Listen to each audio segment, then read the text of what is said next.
Yo les gars, j'espère que vous allez bien. On se retrouve aujourd'hui pour une toute nouvelle vidéo. Une vidéo assez chill, etc. Un petit peu comme celle que j'avais faite pour Charles Leclerc. Mais cette fois-ci, elle va être un peu plus poussée parce qu'on va parler de Travis Scott. Alors là, par contre, tu auras quand même, par exemple, il y a une facecam, comme vous pouvez le voir, filmée avec mon téléphone. Il y aura des images de fond, etc. un peu plus détaillées que la vidéo sur Charles Leclerc. Je me suis dit, je vais faire un peu plus pro. Puis pareil, le montage sur Premiere Pro, tout nickel. Et je vais vraiment me mettre au maximum pour cette vidéo quitte à ce que la vidéo sorte dans 2 mois, tu vois, au moins elle sera propre, nickel. Alors en termes de fluidité, parce que là j'ai mis mon téléphone sur OBS, parce que je pouvais filmer en vidéo normale sur mon téléphone, mais j'avais pas de retour. Et c'est super chiant de pas avoir de retour. Là j'ai un retour, je peux mettre le micro, celui-là, en même temps, donc c'est vraiment cool. La petite lumière, etc. Donc je pense qu'on est sur un setup assez cool. Alors je sais pas s'il y aura de la 4K, j'espère que ça, il y aura pas de latence, j'espère que ça va pas trop bugger. Je vais essayer de faire au mieux. Mais bon, en tout cas, bienvenue sur cette vidéo. Si jamais il y a des nouveaux qui découvrent cette chaîne, n'hésitez pas à vous abonner. Voilà, ça fait plaisir. Bon voilà, c'était un petit peu pour parler de moi, pour faire cette intro, etc. On va débuter cette vidéo sur Travis Scott. C'est parti. Alors si jamais vous me voyez regarder un petit peu à cette hauteur-là, c'est parce qu'il y a mes notes. Donc je vais essayer de me détacher au maximum. Mais j'ai jamais été un élève qui, par exemple, à l'oral, se détachait beaucoup de ses notes. Ou alors, il fallait que j'apprenne le texte pendant 3 semaines sans m'arrêter pour vraiment le connaître par cœur. Mais je me suis dit que la vidéo, je le fais pour le plaisir et je le fais pour vous aussi. Sachant que peut-être que la plupart qui regardent cette vidéo font autre chose à côté, donc n'aiment pas forcément la vidéo. Donc je me suis dit que si je levais les yeux un petit peu, c'est pas si grave. Et puis même, si je dois apprendre tout un word de la vidéo, déjà je vais pas tout connaître au bout d'un certain temps seulement, et ça va plus être du plaisir mais juste de l'acharnement, et j'en voyais pas l'intérêt. Donc voilà, si je lève un peu les yeux pour les notes, m'en voulez pas s'il vous plaît. Ah oui les gars, au fait dans cette vidéo, j'espère que vous allez pas trop m'en vouloir parce que forcément c'est un rappeur américain, et que ce soit la ville où il est né, son prénom, etc. J'espère pas trop écorché parce que forcément j'ai pas l'accent américain, etc. Donc si je l'ai mal dit, voilà, c'est pas trop de ma faute. Travis Scott, anciennement stylisé Travis Scott, de son vrai nom Jack Vernon Webster II, né le 30 avril 1991 à Houston, au Texas, est un rappeur, chanteur, producteur, musicien, acteur, mannequin, bref, il fait un peu de tout, américain du coup. Il a aussi collaboré avec beaucoup de grandes marques. Il est signé sur les labels de Grand Hustle et Epic, ainsi que sur le label de Kanye West. Good Music comme producteur. Il publie sa première mixtape intitulée All For Real le 22 mai 2013, suivi par une deuxième mixtape, Day Before Rodeo, qui a été republiée sur les plateformes de streaming il n'y a pas si longtemps que ça, le 18 août 2014. Donc c'est vraiment la première date où Day Before Rodeo a été publié. De son premier album, Rodeo est publié 4 septembre 2015 et son deuxième, Birds in a Trap Sing Mike Tide, sort 2 septembre 2016. Astroworld, qui est l'un de ses meilleurs albums pour moi, qui est d'ailleurs son troisième, est publié le 3 août 2018, et Utopia, son quatrième et dernier à ce jour où je tourne cette vidéo, qui est publié le 28 juillet 2023, qui a tout simplement rendu mon été absolument magnifique. Mais d'où vient le nom de Travis Scott? Alors, Travis s'est inspiré par un de ses oncles, qu'il admirait beaucoup. Cet oncle s'appelle Travis, et est représenté pour Travis Scott du coup une figure d'inspiration à la fois pour sa personnalité et sa manière de vivre. Il a donc choisi ce prénom pour rendre hommage à cet oncle. Et Scott, d'où ça vient? Scott vient de son idole de parcours, le rappeur Kid Cudi, dont le vrai nom est Scott Mescudi. Travis a souvent exprimé son admiration pour Kid Cudi, allant même jusqu'à dire que Cudi avait influencé sa vision musicale et artistique. Ainsi, en prenant Scott comme nom de scène, Travis Scott a voulu montrer son attachement à l'un de ses modèles les plus importants. Juste avant de parler de sa vie, etc. et de son enfance, j'aimerais faire une courte pause pour parler d'une chose. Lorsqu'on tape son nom sur Google, c'est quand même assez important parce que quand tu tapes, alors je suis pas connu donc ça m'arrive pas, mais tu tapes le nom d'une personne connue sur Google, il va forcément y avoir des choses qui vont être liées. Et souvent, ces choses liées, c'est sans qu'on n'y peut rien, les choses sur lesquelles il est forcément les plus connu. Donc j'ai fait le test, j'ai tapé Travis Scott sur Google, et qu'est-ce que j'ai eu comme résultat? Eh ben j'en ai eu 3. Enfin, j'en ai eu plusieurs, mais j'en ai eu 3 principaux. Parce qu'il y a vraiment 3 choses qui reviennent souvent quand on tape Travis Scott sur internet. Goosebump, qui est du coup l'un de ses plus gros hits. Nike et Fortnite. Voilà. Bon, je pense que pour ceux qui connaissent Travis Scott, j'ai pas besoin de détailler plus que ça parce que vous savez pourquoi il est connu dans ces trois choses. Mais pour ceux qui le découvriraient peut-être, on va en parler maintenant. Il faut déjà savoir que Goosebump est son deuxième titre le plus écouté issu de l'album Birds in the Trap, Sing McKnight, derrière le son Sicko Mode avec Drake, avec pratiquement 2 milliards de streams seulement sur YouTube Music. C'est un truc de fou. C'est complètement un truc de fou. Alors ah oui, je l'ai pas dit aussi, mais Goosebump a été enregistré du coup avec Travis Scott, mais également avec Kendrick Lamar. Donc ça fait un petit peu de nos jours une opposition entre Sicko Mode et Goosebump, donc entre la bataille entre Drake et Kendrick Lamar. C'est un choix personnel, mais pour moi, j'ai toujours préféré Goosebump. On va passer à la deuxième chose, Nike. La première collaboration entre Nike et Travis Scott a eu lieu en 2017, avec la fameuse paire d'Air Force One Low AF100, sortie pour célébrer les 35 ans de la Air Force One. Franchement, c'est une des chaussures les plus mythiques de Nike, je trouve, parce que je pense que tu vas n'importe où dans la rue, une personne sur 10 porte des Air Force. Voilà. Mais je pense qu'il y a facile 2 ans, tout le monde en avait. Vous vous rappelez l'époque où les Air Force One coûtaient 100 euros? C'était il y a longtemps, hein. Et me dites pas que c'est l'inflation. C'est pas ça. C'est juste parce que ça a forcément plu à énormément de monde, entre guillemets, la chaussure basique, simple de Nike. Et donc voilà où ça en est. Donc on reconnaît ces collabs Nike avec un logo Nike à l'envers. C'est-à-dire que si vous voyez une paire de chaussures avec un logo Nike à l'envers, bah c'est que c'est une collab avec Travis Scott. Et si vous voyez le prix assez cher, bah c'est normal. Parce qu'une collab, souvent assez chère. La paire est sortie le 3 décembre 2017 au prix de 150 euros. Quand tu regardes le prix des Air Force One en ce moment, bah elles sont limite plus chères que la collab.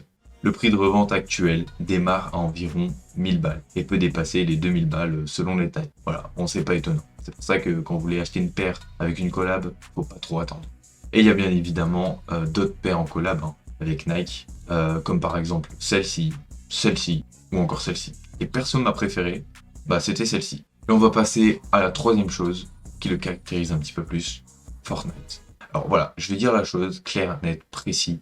J'ai connu Travis Scott sur Fortnite. Voilà, au moins je le dis maintenant, ça va pas m'insulter après la vidéo, voilà, je le dis, c'est clair, c'est net. En avril 2020, on découvre la collab entre Travis et le jeu vidéo Fortnite. Bon, je vous dis pas ce que c'est Fortnite, je pense que vous savez ce que c'est. Si vous savez pas, allez regarder une vidéo. Voilà. Désolé. Bon, c'est un jeu vidéo, ouais.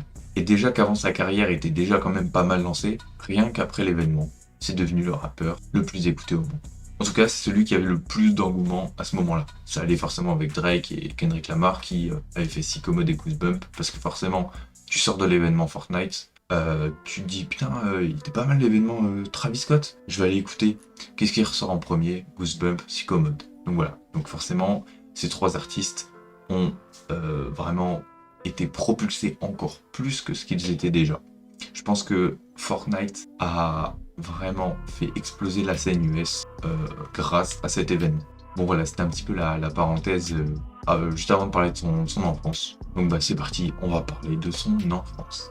Travis Scott, du coup de son vrai nom Jack Bermom Webster II, est né le 30 avril 1991 à Houston, au Texas. Jusque là, je vous apprends rien parce que je l'ai dit il y a même pas 5 minutes. Il a grandi principalement à Missouri City, une banlieue située à environ 30 km au sud-ouest de Houston.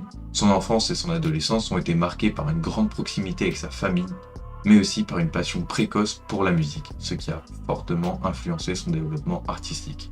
Ouais, parce que pour ceux qui ont vu le documentaire sur Netflix, parce que oui, il a un documentaire sur Netflix, c'est pour ça qu'il est aussi producteur, et bah il parle aussi du coup de sa famille qui est très dans la musique, et du coup c'est grâce à ses frères et sœurs aussi qu'il a commencé à faire de la batterie, etc.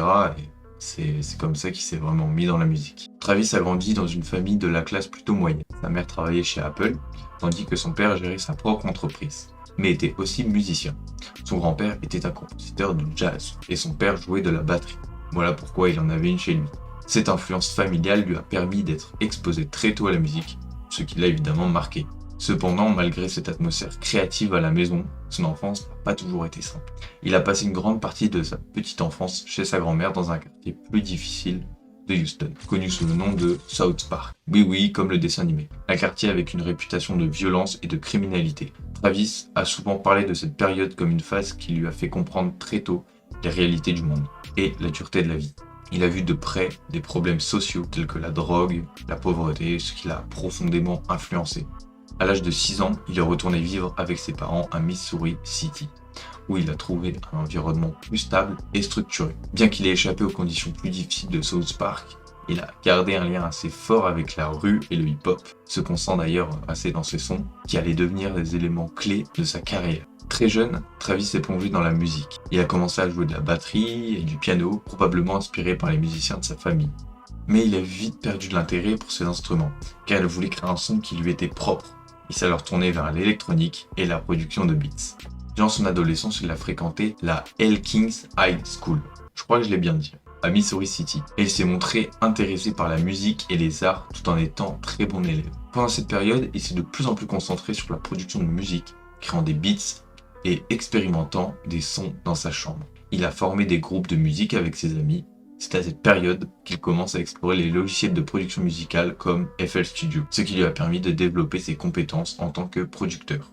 À l'âge de 17 ans, juste avant de terminer le lycée, il a formé un duo avec son ami Chris Holloway, appelé The Graduate, et ils ont publié un projet sur MySpace en 2008. Après cette première expérience, il s'est associé avec un autre ami, O.G. Chase, pour former The Classmates, et ils ont sorti 2 projets, un en 2009 et un en 2010. Ces projets étaient principalement orientés vers la production de Travis, qui commençait déjà à développer son propre style, et ça c'est très important dans la musique. Après le lycée, Travis Scott a brièvement fréquenté l'université du Texas à San Antonio.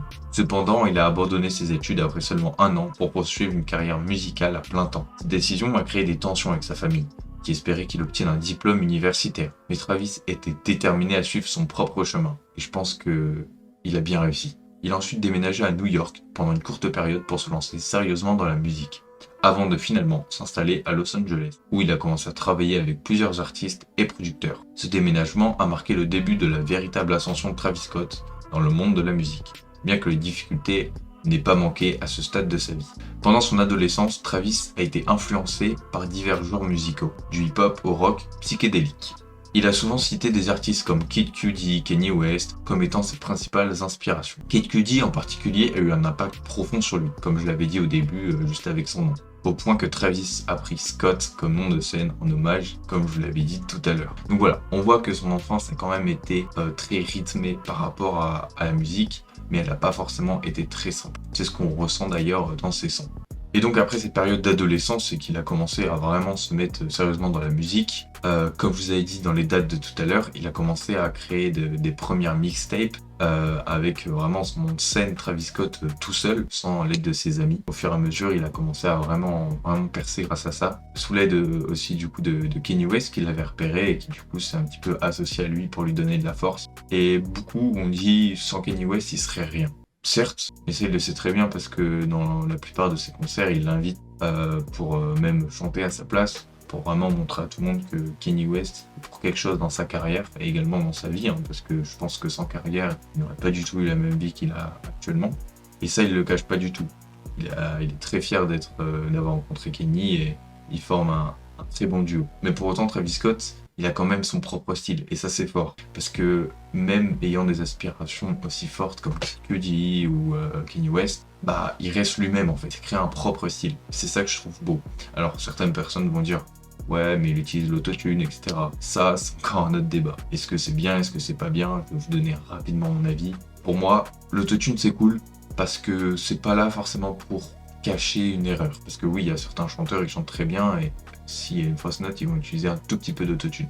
Mais pour moi, c'est pas forcément une mauvaise chose, l'autotune, parce que ça ramenait un nouveau genre dans le rap. C'est-à-dire que avant l'autotune, t'avais aucun morceau qui ressemblait à celui d'aujourd'hui. C'était un petit peu de la old school, on va dire. Ça s'appelle comme ça. Et dès que l'autotune est arrivé, on a commencé à faire des mélodies, à faire des refrains. Et c'est là que le rap s'est vraiment popularisé encore plus. Parce que forcément, quand on a plus de refrains, ça te rentre plus dans la tête, t'as plus envie de le chanter, et donc forcément ça a peut-être un peu plus passé à la radio. Voilà. Donc en soi, grâce à l'autotune, je pense que le rap s'est encore plus popularisé au jour d'aujourd'hui. Et pour moi, si je devais citer un rappeur pour qui l'autotune... En fait, c'est pas l'autotune a fait Travis Scott, c'est Travis Scott fait l'autotune. Voilà. C'est-à-dire que quand tu écoutes un son de Travis Scott qui a full autotune, bah tu te dis pas... ah, c'est bizarre, il y en a trop. Alors peut-être que pour les personnes qui n'aiment pas Travis Scott se disent ça, mais pour la plupart des gens, ils se diraient, il l'utilise beaucoup, on l'entend, mais il sait le gérer, il sait le jouer. On l'entend, mais il sait le jouer. Après, c'est l'avis de chacun et j'ai hâte que vous me disiez votre avis, par exemple, en commentaire. Bon, voilà. C'était une vidéo, je sais pas combien, 22 minutes de rush vidéo. C'est une vidéo assez chill. Il y aura quand même des cuts, mais ça va être très chill. Voilà. J'espère que vous aurez aimé cette vidéo. Je sais pas si je vais faire une suite parce que en soi, ce que je voulais dire, c'est vraiment son adolescence et son enfance. J'aurais pu aller plus loin sur la suite, mais je me suis dit que si vraiment vous voulez une suite, vous me le dites. Je fais une partie sans aucun problème. Mais bon, pour l'instant, je vais m'arrêter là. En soi, j'ai dit assez de choses pour que vous puissiez en apprendre sur lui. Mais en soi, il y a tellement de choses à dire sur lui ou même sur d'autres rappeurs. Donc voilà, moi je vous souhaite une bonne journée, une bonne soirée. Je sais pas quand vous regardez cette vidéo. Mais en tout cas, voilà, ça m'a fait plaisir de tourner cette vidéo. On est bien, on est chill. Moi, je vous souhaite du coup une bonne journée. Je le redis, mais c'est pas grave, ça fait toujours plaisir. Et du coup, on se retrouve pour une prochaine vidéo. Ciao!